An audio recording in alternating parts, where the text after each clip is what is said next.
بسم اللہ الرحمن الرحیم۔ ناظرین السلام علیکم۔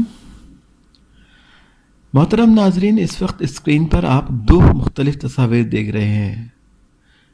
اوپر کی تصویر میں دو پنجروں میں بھیڑ کے دو بچے اور ایک بھیڑیا ہے، جبکہ نیچے کی تصویر میں بھی دو بھیڑ کے بچے اور ایک بھیڑیا ہے۔ نیچے کی تصویر میں دونوں میں سے ایک بھیڑ کا بچہ مردہ ہے۔ ابن سینا نے ایک تجربہ کیا اور دو میمنوں کے پنجرے میں رکھا۔ میمنے ایک ہی عمر، وزن، ایک ہی نسل کے تھے اور دونوں کو ایک ہی قسم کا چارہ کھلایا گیا۔ تمام حالات برابر رکھے گئے۔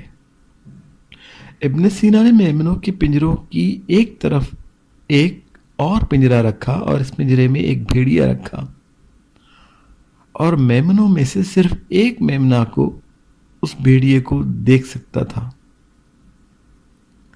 کئی مہینوں بعد میمنا جو بھیڑیا کو دیکھتا تھا مر جاتا ہے، جیسا کہ نیچے کی تصویر میں دکھایا گیا ہے، کیونکہ وہ بے چین، خوف زدہ اور کمزور ہوتا ہے۔ اگرچہ بھیڑیا نے میمنے کو کچھ نہیں کہا تھا، لیکن میمنا اس خوف اور دباؤ کی وجہ سے مر گیا جو اس نے محسوس کیا،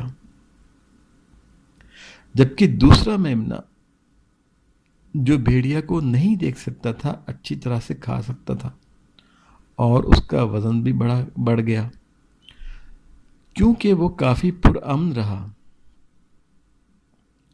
اس تجربے سے ابن سینا نے صحت اور جسم پر ذہنی اثرات کے مثبت اور منفی اثرات کا مشاہدہ کیا۔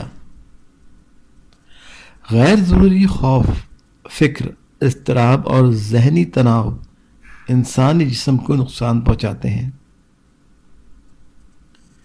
اگر آپ کو زندگی کی مشکلات کا سامنا کر کے آگے بڑھنا ہے تو اپنی راہ میں آنے والے ہر خوف کو نظر انداز کرنا سیکھیں، پھر ہی آپ کامیابی کی سیڑھیوں پر چڑھ سکیں گے۔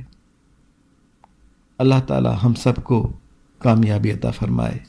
اللہم صلی علی محمد و آل محمد و عجل فرجہم ولعن اعدائہم اجمعین۔